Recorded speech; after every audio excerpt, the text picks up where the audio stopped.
अस्सलाम वालेकुम स्टूडेंट्स। बिस्मिल्लाहिर्रहमानिर्रहीम। स्टूडेंट्स, हमने यूनिट नंबर 1 एक्सरसाइज 1.2 का आगाज़ किया था scene board for 9 and 10 class, जिसमें सबसे पहले हमने कुछ सवालात किए और आज हमारे पास क्वेश्चन नंबर 17, 18 एंड 19 है, जिसका सवाल सेम है। क्या कहता है कि इफ़ ए बराबर हो दिस वैल्यू एंड बी बराबर हो दिस वैल्यू, तो शो करो कि ये तमाम जो दिए गए फॉलोइंग में तीन पार्ट है 17, 18, 19 ये बराबर है, यानी इसके left hand side and right hand side आपस में बराबर है। तो चलिए स्टार्ट करते हैं स्टूडेंट्स। हम पार्ट नंबर 17 को देखिए। सबसे पहले सोल्व एंड देन सबसे पहले मैंने क्या करना है, taking left hand side prove करना है ना। तो सबसे पहले मैं लेफ्ट हैंड साइड को सोल्व करता हूँ, taking left hand side. Left hand side क्या है मेरे पास, ए डेल्टा बी, ये बराबर होगा ए की वैल्यू क्या है मेरे पास 1, 2, 3 एंड 4, और बीच में क्या है डेल्टा, और देन उसके बाद क्या है बी की वैल्यू 2, 4, 6, 8।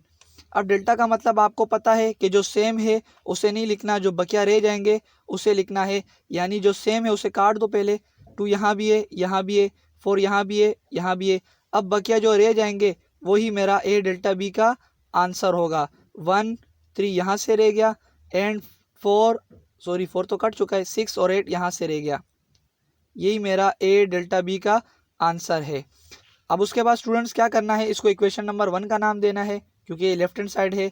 अब मैंने क्या करना है, taking right hand side, right hand side को सोल्व करना है कि वो इसके बराबर आता है या नहीं आता, प्रूव करना है ना बेटा।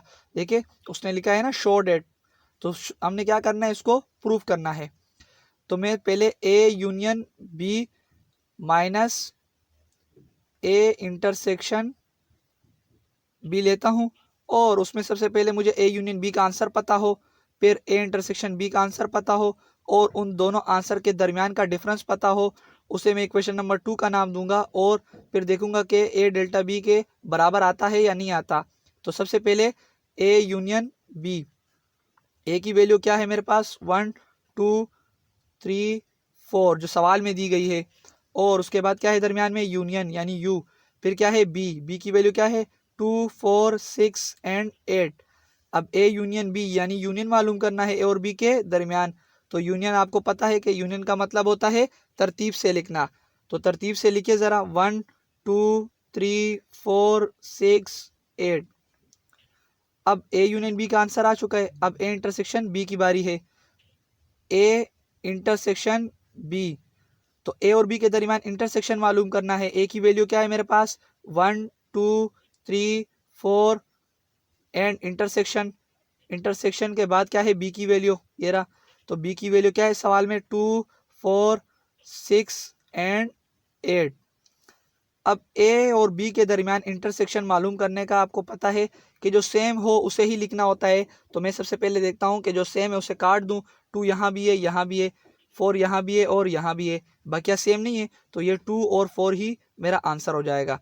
अब मैं ए और यूनियन बी का जो आंसर निकाल चुका हूँ ये रहा, और ए इंटरसेक्शन बी का आंसर जो मैं अभी निकाल चुका हूँ वो ये रहा। इनके दरमियान डिफरेंस मालूम करूँगा।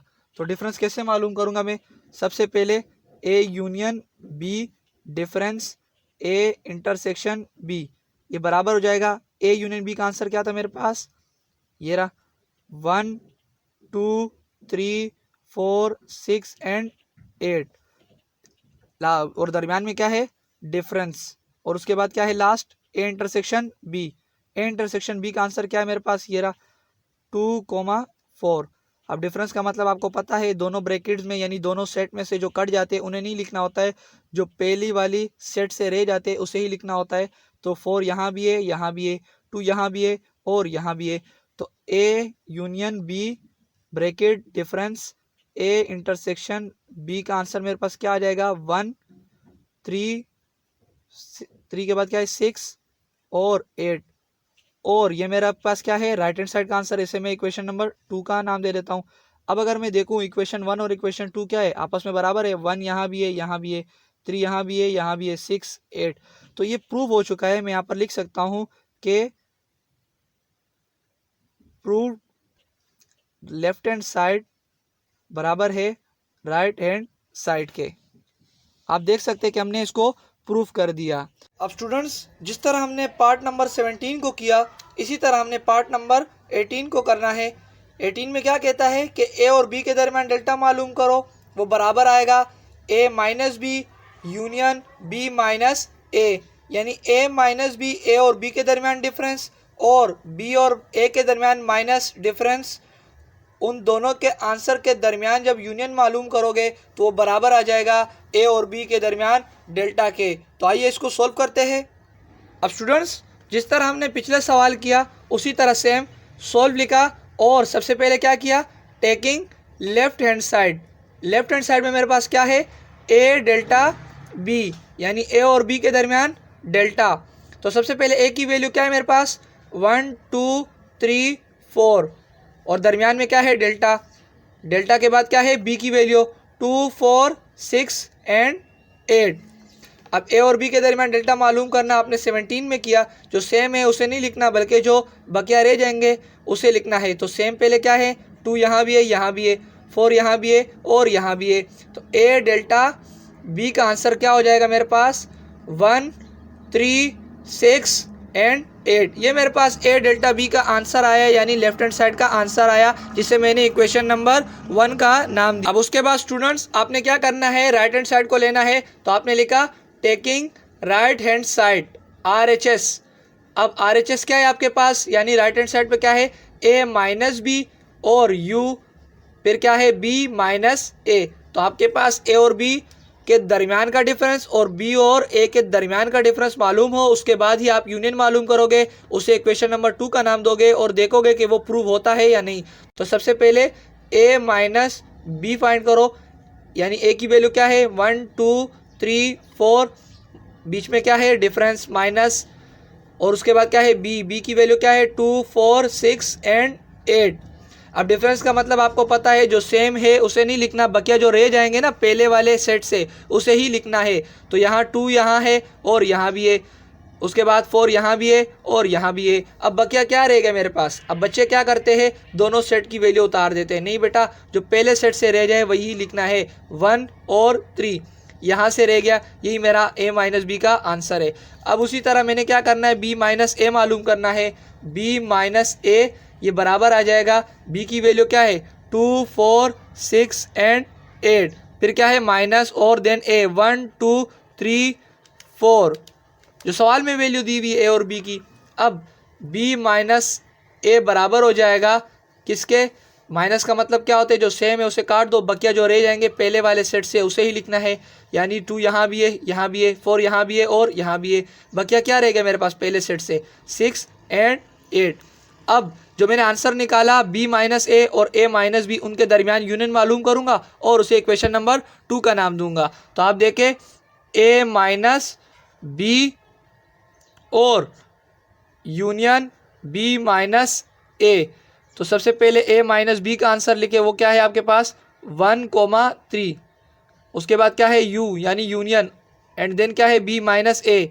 b माइनस ए का आंसर क्या आपके पास है, 6 8, 6 8। अब u का मतलब क्या होता है, तरतीब से लिखना। तो आपके पास a minus B into union into b minus A का आंसर क्या आ जाएगा, तरतीब से लिखो आप, 1 3 6 एंड 8, और इसे इक्वेशन नंबर 2 का नाम दो।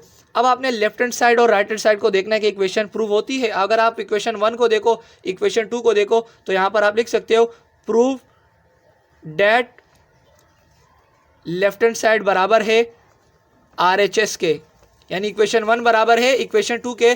तो मैं कह सकता हूँ कि लेफ्ट हैंड साइड बराबर हो गई राइट हैंड साइड के इक्वल। अब इसी तरह स्टूडेंट्स, आप अगर देखें हमारे पास पार्ट 19 है, हमने 17 पार्ट किया, 18 पार्ट किया, अब 19 को प्रूव करना है। 19 में हमारे पास क्या कह रहे हैं कि a माइनस बी बराबर होगा a माइनस और उसके बाद ब्रैकेट a इंटरसेक्शन b, यही कह रहे हैं हमारे पास। तो स्टूडेंट्स, इसके लिए भी a की वैल्यू क्या है, 1 2 3 4 और b की वैल्यू है 2 4 6 8। सबसे पहले आपने सोल्व लिखना है और उसके बाद a माइनस बी मालूम करना है। तो सबसे पहले आप लिखोगे टेकिंग लेफ्ट हैंड साइड, यानी RLHS लिखोगे। अब सबसे पहले लेफ्ट हैंड साइड क्या है आपके पास, a माइनस बी, इसका आंसर क्या होगा मेरे पास, ए की वैल्यू क्या है 1 2 3 4, दरमियान में क्या है डिफरेंस यानी माइनस, और उसके बाद क्या है बी की वैल्यू क्या है 2 4 6 8। अब ए माइनस बी का आंसर क्या आ जाएगा आपके पास? माइनस का मतलब आपको पता है कि माइनस का मतलब होता है जो सेम है उसे नहीं लिखना, बल्कि जो रह जाए पहले वाले सेट से उसे ही लिखना है। 2 यहाँ भी सेम है, यहाँ भी है, 4 यहाँ भी है और यहाँ भी है, बकिया जो रह जाएंगे पहले वाले सेट से उसे ही लिख देना है, वही मेरा आंसर होगा। 1 और 3 रह चुका है। अब उसके बाद इसको इक्वेशन नंबर 1 का नाम देना है और उसके बाद लिखना है कि टेकिंग RHS यानी left hand right hand side, left hand side prove कर चुका हूँ, मालूम कर चुका हूँ। अब RHS लिखूंगा। RHS में सबसे पहले मेरे पास क्या है A minus A intersection B, right hand side है मेरे पास।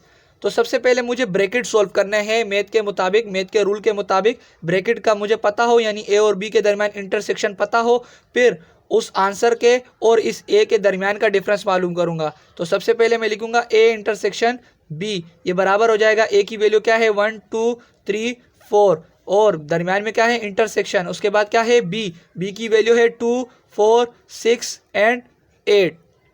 अब ए और बी के दरमियान इंटरसेक्शन मालूम करूं, उसके बाद में उस आंसर जो मेरे पास अभी आएगा उसके दरमियान और इस ए के दरमियान डिफरेंस मालूम करूंगा। तो सबसे पहले देखें इंटरसेक्शन का मतलब क्या होता है, जो सेम है उसे काट दो और उसे ही लिखना है आपने। तो सबसे पहले देखो 2 यहाँ भी है, यहाँ भी है, 4 यहाँ भी है और यहाँ भी है, तो 2 और 4 मेरा आंसर होगा, क्योंकि इंटरसेक्शन का मतलब होता है जो सेम है दोनों सेट में से उसे ही लिख देना।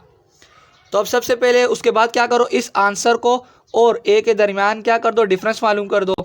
तो ए माइनस ए इंटरसेक्शन बी, ये बराबर हो जाएगा ए की वैल्यू क्या है आपके पास 1 2 3 4, दरमियान में क्या है डिफरेंस, और अभी जो आप आंसर निकाल चुके हो ए इंटरसेक्शन बी का वो लिख दो 2,4। अब डिफरेंस का मतलब होता है जो सेम है उसे काट दो, बकिया जो रह जाएंगे पहले वाले एलिमेंट्स के सेट उसे ही लिख देना। 2 यहाँ भी है और यहाँ भी है, 4 यहाँ भी है और यहाँ भी है, तो आपके पास A minus A intersection B का आंसर क्या आ जाएगा 1 और 3, और जिसे आपने क्या कर देना है इक्वेशन नंबर 2 का नाम दे देना है। तो आप देखो इक्वेशन 1 और इक्वेशन 2 आपस में बराबर है, तो आप लिख सकते हो प्रूफ डेट LHS बराबर है RHS।